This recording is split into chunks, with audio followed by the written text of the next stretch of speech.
جس طرح پنجاب میں اسموگ نے تباہی مچائی ہوئی ہے، مطلب یار ملتان کو تو میں آج دیکھ رہا تھا 2000 پرٹیکولیٹ میٹر، لوگ زندہ کیسے ہیں؟ خیر، پنجاب کے حکمران جو ہیں وہ سوئٹزرلینڈ گئی ہوئی ہیں یا شاید جا رہی ہیں گلے کا علاج کرانے۔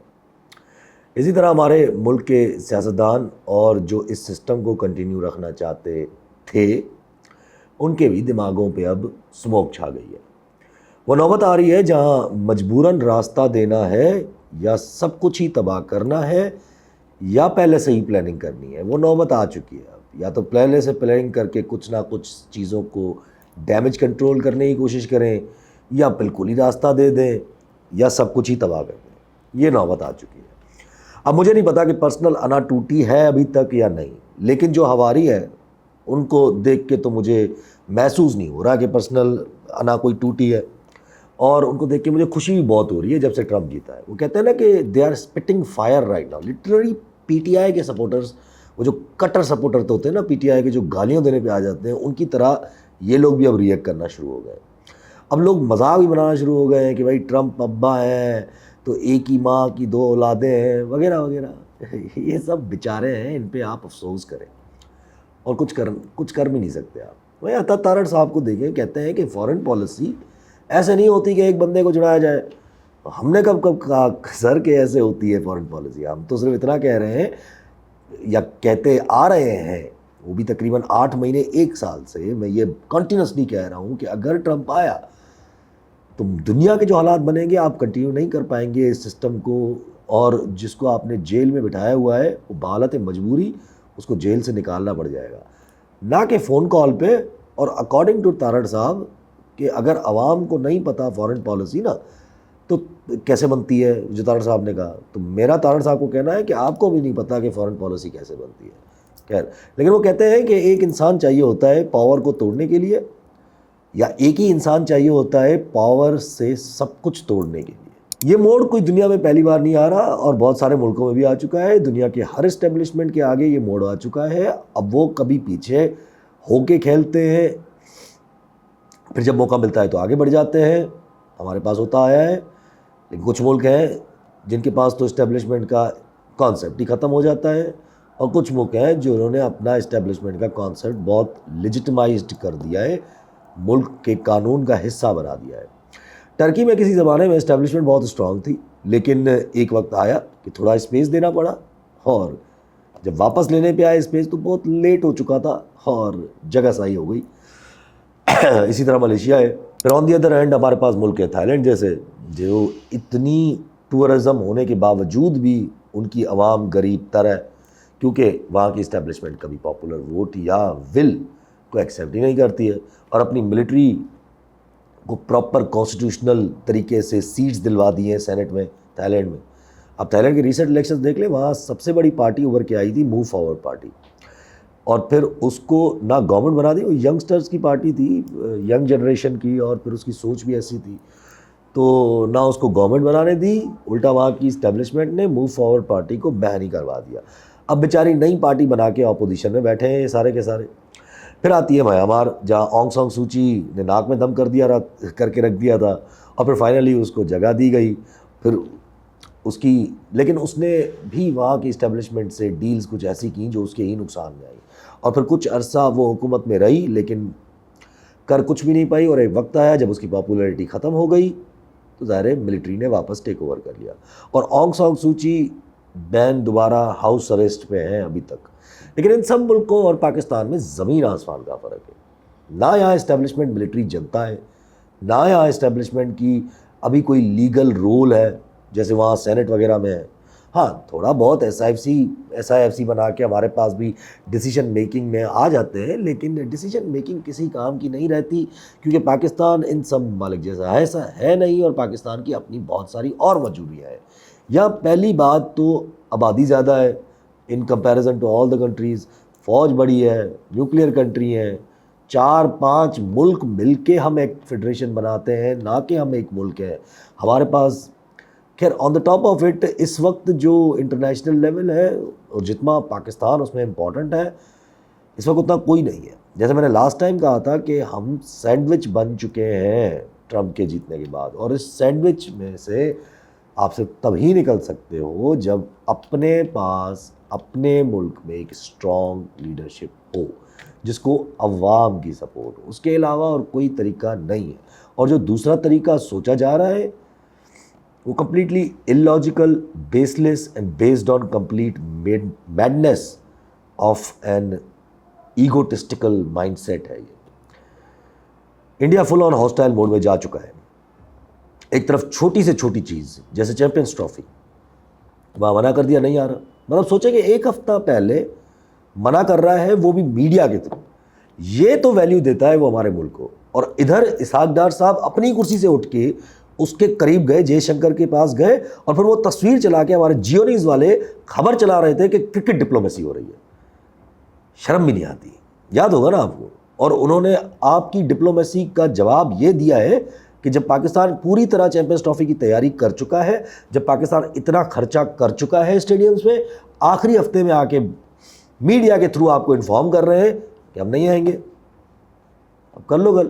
اب یا تو مانو ان کی بات جو ہمیشہ مانتے ہو, یا پورا ہی ایونٹ شفٹ ہو جائے گا کہیں اور, پھر آپ پارٹیسپیٹ کرو نہ کرو یہ بھی آپ کے اوپر ہے. سی دا پوائنٹ از یہ ریئلائز نہیں کرتے نا کہ کرکٹ میں انڈیا کی ویلیو پاکستان کی وجہ سے ہے جس طرح پاکستان کی ویلیو انڈیا کی وجہ سے ہے. اور یہی رول ورلڈ پالیٹکس میں بھی کسی حد تک اپلائی کرتا تھا, اب نہیں کرتا. لیکن ہم نے اپنی حالت اب ایسی بنا دی ہے کہ انڈیا ایک الگ لائن ہی چلتا رہتا ہے اور اس کو کوئی نہیں چھیڑتا, اور ہمیں کہیں نہ کہیں ہمیشہ الائن کرنا پڑ جاتا ہے کیونکہ ہم اپنی بہت ساری مجبوریاں گود میں لے کے بیٹھے ہوتے ہیں. خیر چھوڑے. تو جہاں وہ آپ کے پاس کرکٹ کھیلنے نہیں آ رہا, وہیں وہ افغانستان کے ڈیفنس منسٹر, فورن منسٹر اور حامد کرزائی سے ملاقاتیں کر رہا ہے. یعنی کہ دونوں سے, ناردرن الائنس والوں سے بھی, بلکہ ناردرن الائنس کا تو نہیں ہے حامد کرزائی, لیکن Hamid Karzai is a neutral sort of a person. Taliban والے منسٹرز بیٹھے ہوئے. اب اس کا کیا مطلب ہے؟ ایک تو کلیئر ہے کہ افغانستان سے وہ اپنے روابط بڑھا رہا ہے, دوسرے وہ ہر افغانستان کے لوگوں سے, ہر قسم کے لوگوں سے باتیں کر رہا ہے. پھر خیر رشیا بھی اپنے روابط بڑھا رہا ہے افغانستان کے ساتھ, چائنا بھی اپنے روابط بڑھا رہا ہے. And you are nowhere to be seen in Afghan situation. حالانکہ سب سے زیادہ افغانستان میں جو ہوگا اس کا سب سے زیادہ جو فرق پڑے گا وہ ہمیں پڑے گا. اور افغانستان کو اس وقت کوئی مسئلہ نہیں ہے, ان کو بس کہیں سے بھی سپورٹ مل جائے, ان کو تو وہ تو اللیجیمیٹ گورنمنٹ بیٹھی ہے, ان کو تو کہیں سے بھی فیور مل جائے وہ وہاں چلنا شروع ہو جائیں گے. یہ سچویشن ہمیں فیور کر سکتی تھی اگر کملا جیت جاتی, ہمیں ڈالر ملتے ہم ان کو سیٹل کرتے. لیکن کملا ہار گئی, ٹرمپ جیت گیا, اور وہ سیدھا بول چکا ہے کہ میں افغانستان میں میرا کوئی تعلق نہیں ہے, انہوں نے جو کرنا ہے کر لیں. وچ مینس یہ ڈالر تماشا تو نہیں ہوگا, which means you are on your own to defeat the terrorism. اب پاکستان جب خود افغانستان سے بات کر رہا ہے تو وہ کلیئر بول رہے ہیں کہ بھائی ٹی ٹی پی کو خود ہینڈل کرو, ہمارا کوئی تعلق نہیں ہے ان سے. اور ٹی ٹی پی پھر چائنیز انویسٹمنٹ کو ہرٹ کرنا شروع ہو جاتی ہے پاکستان میں, اور اس حد تک ہرٹ کر لیا ہے چائنیز انویسٹمنٹ کو کہ ڈیٹ رول اوور, باقی چیزیں, وہ جو $15 بلین کا جو ہمارے اوپر قرضہ رول اوور ہونا ہے انرجی کی مد میں, اگر نہیں ہوا تو ہم ڈیفالٹ کر جائیں گے. ان سب چیزوں پہ سوالیہ نشان کھڑا ہو گیا ہے. اب یہاں ایک اور کانسپریسی تھیوری جنم لے رہی ہے, میں اس کو آخر میں ڈسکس کرتا ہوں. So Pakistan is left with no choice to fight on their own. اگر پاکستان سے خود کلیئر کرنے پہ آئے, یعنی کہ سب کو اڑانے پہ آئے, یہ جو سوچ ہے کہ ہم سب کو اڑا دیں گے, اس کے لیے سر پولیٹیکل ول چاہیے اور پیسہ چاہیے اور ہتھیار بھی چاہیے ہوگا, کیونکہ دونوں ہی چیزیں ساتھ چلانی پڑیں گی. کسی ایک چیز سے آپ کا مسئلہ حل نہیں ہوگا اور کبھی بھی نہیں ہوا ہے. اور دونوں ہی چیزیں سے مراد یہ ہے کہ پولیٹیکل ول بھی ہو اور پھر کریک ڈاؤنس بھی ہو. ویسے پیسہ کون دے گا اس مینس کو ختم کرنے کے لیے؟ ٹرمپ تو نہیں دے گا, سب کو پتہ ہے. چائنا نہیں دے گا, سب کو پتہ ہے. ٹرمپ اس لیے نہیں دے گا کیونکہ اس کی پالیسی نہیں ہے, اور چائنا اس لیے نہیں دے گا کیونکہ چائنا اب افغانستان میں زیادہ انٹرسٹڈ ہے بنسبت آپ نے. ہم نے دیکھا کوئٹہ میں کیا ہوا, بیچارے جوان جن کا نہ پالیسی میکنگ سے تعلق ہے, فوجی تھے ظاہر ہے, جن کا نہ بلوچستان ایشوز سے تعلق ہے, شہید ہو گئے وہ سارے کے سارے. کیوں؟ کیونکہ اسٹیٹ کی پالیسیز کی وجہ سے بلوچستان میں کانسٹنٹ بکرنگ جاری ہے. اب اس کے تانے بانے آپ انڈیا سے ملائیں یا افغانستان سے, اس سے کوئی فرق نہیں پڑتا. لیکن ایک چیز تو کلیئر ہے کہ جس طرح کا یہ اٹیک تھا, بی ایل اے یا جو بھی جس نے بھی کیا ہے وہ اب آگے بڑھ رہے ہیں. They are directly attacking the army, اور وہ بھی اتنے بڑے کیا کہہ سکتے ہیں, اتنے بڑے لیول پہ.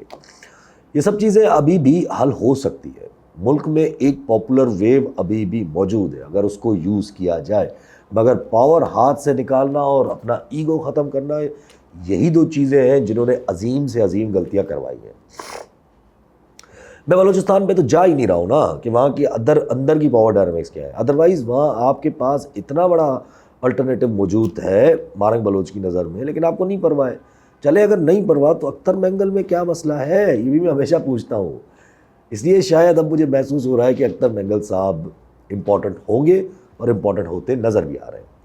اب آ جائے کہ if our establishment wants to keep power اور وانٹس دس لنگڑا لوڑا سسٹم ٹو کنٹینیو، جہاں خود وہ پرچھائی میں بیٹھ کے سب کرتے جائیں، تو پھر صرف چند پاسبلٹیز رہ جاتی ہیں جو کہ انتہائی خطرناک ہے، اور اس سے سالو ہوتے ہوئے کچھ نظر نہیں آ رہا۔ It's dark, complete dark ages ہے، ایسا سمجھ لیں۔ اس سسٹم کو تو کنٹینیو کرنا امپاسبل ہی ہو جائے گا ایونچولی۔ یہ تو مجھے کیا سب کو ہی اس وقت کنفرم ہو چکا ہوگا کہ لمبا عرصہ نہیں چل رہا، لیکن پھر یہ گارنٹیز نہیں ہے نا کہ خود آئیں گے یا ڈھنگ کا کوئی سسٹم آنے دیں گے، یہ گارنٹی نہیں ہے، کیونکہ پرسنل ایشوز ہمیشہ ٹرمپ کر جاتے ہیں۔ اب اگر خود آئے تو دیکھتے ہیں کون کون سی چیزیں ہیں جہاں قربانی دینی پڑے گی۔ وی نو اگر جنگ لگائی ٹرمپ نے تو پھر وہ آپ سے اڈے مانگے گا یا بلوچستان میں جگہ مانگے گا۔ اب وہ اڈوں سے نہ صرف یا جگہ سے نہ صرف ایران کو مسئلہ ہوگا بلکہ افغانستان کو بھی ہوگا اور چائنا کو بھی ہوگا۔ اگر جنگ نہیں لگی اور جنگ ختم ہو گئی تو یہ ونڈو ہی بند ہو جاتی ہے، مطلب یہ راستہ نہیں رہے گا اپنی مرضی چلانے کا۔ ابھی تک تو محسوس یہی ہو رہا ہے کہ جنگ ختم ہوگی، کیونکہ خبر دیکھی میں نے کہ ٹرمپ نے شاید کوئی فلسطین کے صدر سے بھی بات کی ہے، وچ از ویری انٹرسٹنگ۔ پھر آ جاؤ، اگر یہ راستہ لیا، مطلب اگر جنگ لگی اور راستہ انہوں نے لیا اور راستہ اگر ملا، تو پھر امریکہ آپ سے دوسری چیزیں بھی مانگے گا۔ ڈو مور ہمیشہ کرتا ہے وہ، اور وہ ڈنڈا دے کے کرے گا، ٹرمپ کی عادت ہے، وہ کوئی پیسہ دے کے نہیں کرے گا، یعنی پھر وہ آپ سے مانگے گا کہ چائنیز انویسٹمنٹ کو ہرٹ کرو۔ اب یاد وہ کانسپریسی آ جاتی ہے جو میں نے پہلے کہی کہ پاکستان کو پتہ تھا کہ اگر ٹرمپ آیا تو مشکل میں پڑ جائیں گے، اس لیے چائنیز انویسٹمنٹ کو اور ڈیولپمنٹ جو چائنیز ڈیولپمنٹ چل رہی ہے اس کو سلو، اب دیکھیں ہو گئی تھی ملک میں، سلو ہو گئی تھی، تاکہ یہ کیس بلڈ کریں کہ ہم کنٹین چائنا میں کردار ادا کر سکتے ہیں۔ دیکھیں کہ کیسے ہم نے چائنا کو اتنے سالوں سے کنٹین کیا ہوا ہے، روکا ہوا ہے، سی پیک پورا نہیں ہو رہا وغیرہ وغیرہ۔ یہ کانسپریسی ہے، آئی ڈونٹ تھنک سو کہ ایسا ہے، بٹ کانسپریسی ہے۔ ابھی دیکھتے ہیں کہ ہو سکتا ہے یہ چیز فروٹفل ہو بھی جائے کسی حد تک شاید، کیونکہ امریکہ کنٹین چائنا میں بہت ڈیسپریٹ مووز کرے گا اس بار، تو یہ شاید فروٹفل ہو بھی جائے، لیکن کتنا نقصان ہوگا ملک کو یہ میں سوچ بھی نہیں سکتا، کیونکہ چائنا، انڈیا، ایران سب ایک طرف ہیں، اور اب تو افغانستان بھی اور رشیا بھی۔ اگر اس کانسپریسی میں کوئی وزن ہے تو پھر آپ یہ کوئٹہ والے اٹیک کو ایسے آئسولیشن میں نہ دیکھیں، اس سے زیادہ میں کہہ نہیں سکتا کیونکہ اتنا لارج اسکیل اٹیک، خیر باقی عرب ممالک ارریلیونٹ ہے، میں نہیں سمجھتا وہ کوئی بھی کردار ادا کر پائیں گے۔ الٹا ہسٹری بتاتی ہے کہ عرب ممالک نے ہمیں ڈبویا ہے، کیونکہ وہ خود امریکن کے کھبے ہوتے ہیں اور پھر ہمارے پاس کوئی ڈنڈے کا سسٹم بٹھا کے ہمیں امریکہ کا سجہ بنا دیتے ہیں۔ اس لیے deal is the only thing that can help right now, and when you are weak تو پھر ڈیل آٹومیٹیکلی آپ کے اوپوننٹ کو فیور کرتی ہے، اور اگر ڈیل کوئی 6 مہینے پہلے کریٹ کی جاتی تو ٹرمز بھی فیوریبل ہوتے ہیں۔ اب تو ٹرمز مشکل میں ڈال دیں گے، کیونکہ ملک سے باہر جانے کا آپشن ختم ہے، نہیں جائیں گے خان صاحب، ملک میں رہنے سے مشکلات اور بڑھ جائیں گی، تو پھر آپشن ایک ہی رہ جاتا ہے کہ خان صاحب کی پاپولیرٹی کو ڈائلیوٹ کرو اور کسی اور طریقے سے کھیلو، جو میں نے لاسٹ ٹائم بھی بولا تھا۔ اور ڈائلیوٹ والی بات تو مطلب وہی جو کورٹس کے تھرو، وکیلوں کے تھرو، گرانڈ اپوزیشن کے تھرو کھیلا جائے، اس سے یہ ہوگا کہ پی ٹی آئی کے اندر بھی کچھ لوگ انفیوز کر دیے جائیں گے، اور پی ٹی آئی یا خان صاحب اگر جیل سے نکلے بھی تو کچھ مینج ہو سکیں گے۔ اب اسی تناظر میں یہ دو خبریں دیکھیں، ایک اختر مینگل صاحب، سینیٹر مصطفیٰ نواز کھوکھر صاحب، محسن داور صاحب، فہمیدہ مرزا صاحب، ان چاروں نے مل کے پیٹیشن فائل کی ہے، اور وکیل ہے جناب صلاح الدین احمد صاحب۔ صلاح الدین احمد صاحب سے اچھی سلام دعا ہے، he is a very good lawyer, he has a good reputation and he doesn't fight like crazy, he only act when the time is right. اور مزے کی بات دیکھیں کہ پیٹیشنر کون ہے، یہ جو 4 نام لیے میں نے، ہم سب جانتے ہیں کہ ان 4 ناموں کا اس وقت تو کوئی انقلابی موڈ ہو بھلے، لیکن یہ چاروں اسٹیبلشمنٹ سے رابطے میں ہی رہتے ہیں ہمیشہ۔ سینیٹر مصطفیٰ کی تو پی ٹی آئی میں بھی شامل ہونے کی باتیں تھیں کچھ ٹائم پہلے تک، شامل ہو بھی جائیں گے، وقت ویٹ کریں، ٹائم آئے گا۔ کوئی مجھے آ کے کہے کہ یہ چاروں نے نیچرلی پیٹیشن دائر کی ہے, یعنی چاروں نے خود ہی خود دائر کی ہے, تو میں بولوں گا چل, مطلب ان چاروں کا کوئی کنیکشن ہی نہیں ہے نا یار. یہ چار کیسے کٹے ہوئے ہیں, اور ان چاروں کی پوزیشننگ دیکھیں آپ, وہ بھی بڑی انٹرسٹنگ ہے. ایک ہے بلوچستان اختر مینگل, ایک ہے کے پی کے محسن داوڑ, ایک ہے پنجاب مصطفیٰ نواز کھوکھر, اور ایک ہے سندھ ڈاکٹر فہمیدہ مرزا. کیسا انٹرسٹنگ ہے کہ نہیں ہے؟ اور پھر سندھ اسمبلی میں ریزولوشن پاس ہونے کے باوجود بھی سندھ ہائی کورٹ میں کانسٹیٹیوشنل کورٹس نہیں بنتی ہیں. پھر باقی صوبے کانسٹیٹیوشنل کورٹس کے لیے ریزولوشنز کا سوچ بھی نہیں رہے. کیسا؟ بلاول صاحب کو اس وقت شدید فیل ہو رہا ہوگا کہ یار میں بہت گندے طریقے سے استعمال ہو گیا ہوں, اور جو بھی پولیٹیکل تھوڑی بہت پرسنالٹی بنائی تھی اپنی, وہ بھی ڈبو دی اس امینڈمنٹس کے چکر میں. اینی ویز, ان چاروں کی پیٹیشن بہت امپورٹنٹ ہے, اور یہ میری لاسٹ ویڈیو والی بات کو سپورٹ کرتی ہے کہ اسٹیبلشمنٹ کے پاس طریقہ ایک ہی ہے کہ وہ کورٹس کے تھرو کھیلیں, وکیلوں کے تھرو کھیلیں, اور گرینڈ اپوزیشن کے تھرو کھیلیں. میننگ امینڈمنٹ کو ریورس کر دیں, امینڈمنٹ کا شور ہوگا, گورنمنٹ چیخے گی, گورنمنٹ کے اوپر کنٹیمپٹ لگیں گے وغیرہ وغیرہ, اور پھر بھلے انہی کورٹس کے تھرو عمران خان صاحب کو بھی چھوڑ دیا جائے تاکہ کورٹس کی بھی واپس رٹ بحال ہو جائے, اور پھر پی ڈی ایم 2.0 والے بناتے رہے کورٹس کے خلاف نیریٹو. اس سے کوئی فرق نہیں پڑتا ہے, کیونکہ دیکھیں کورٹس کی رٹ بحال کرنا کیوں ضروری ہے, کیونکہ جب پاپولر لیڈر ہو, پاپولر سیاستدان ہو, تو کورٹس بھی پاپولر ہونی چاہیے, ورنہ تو پھر یہ حاوی ہو جائیں گے نا فیوچر میں. خیر, لیکن اس سے سیاسی گارنٹیز کیسے ملیں گی؟ بھلے ہی کورٹس کے تھرو یہ سب کچھ ہو جائے, خان صاحب باہر ہو جائے, سیاسی گارنٹیز کون دے گا؟ اس لیے پھر یہ خبر شروع ہوئی کہ مولانا فضل الرحمان, محمود خان اچکزئی اور اختر مینگل کو عمران خان صاحب سے ملاقات کے لیے تیار کیا جا رہا ہے. اب اگر یہ ہوتا ہے نا تو پھر تو بڑا انٹرسٹنگ اور بڑا کلیئر ہے, کیونکہ یہ دوسری انڈیکیشن ہوگی کہ جو میں نے کہا تھا کہ گرینڈ اپوزیشن بنانے کی کوشش کرے, تاکہ پولیٹیکلی بھی عمران خان صاحب کی سیاسی ایکٹیویٹیز کو تھوڑا ہینڈل کیا, کنٹرول میں رکھا جائے, کہ ایسا نہ ہو کہ وہ نکل کے اتھل پتھل شروع کر دیں اور پھر but if you ask me, Imran Khan sahab اتھل پتھل نہیں کریں گے. He is a politician at the end of the day.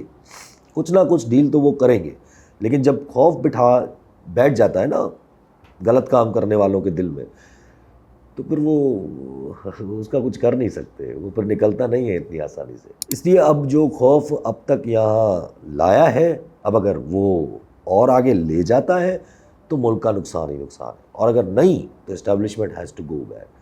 There is no other way, ان کو پیچھے ہٹنا پڑے گا. اور ابھی مجھے ان دو خبروں سے تو یہی محسوس ہوا ہے کہ موڈ کچھ ایسا ہی ہے, کیونکہ دیکھیں ٹرمپ جب تک آئے اور ڈائریکٹ کال آئے, یا ٹرمپ آنے کے بعد آہستہ آہستہ ملک کی حالات ایسے ہو جائیں کہ خان مجبوری بن جائے, اس لیے عقل مندی تو یہی ہوگی, یا عقل مند تو وہی ہوگا نا جو ان دونوں چیزوں سے, یا دونوں چیزوں کے بجائے بیچ کا راستہ نکالے. پھر اس میں اگر قربانی تھوڑی بہت دینی پڑ رہی ہے تو خیر ہے, بجائے کہ وہ نوبت آ جائے اور پھر سب کچھ ہی دینا پڑ جائے.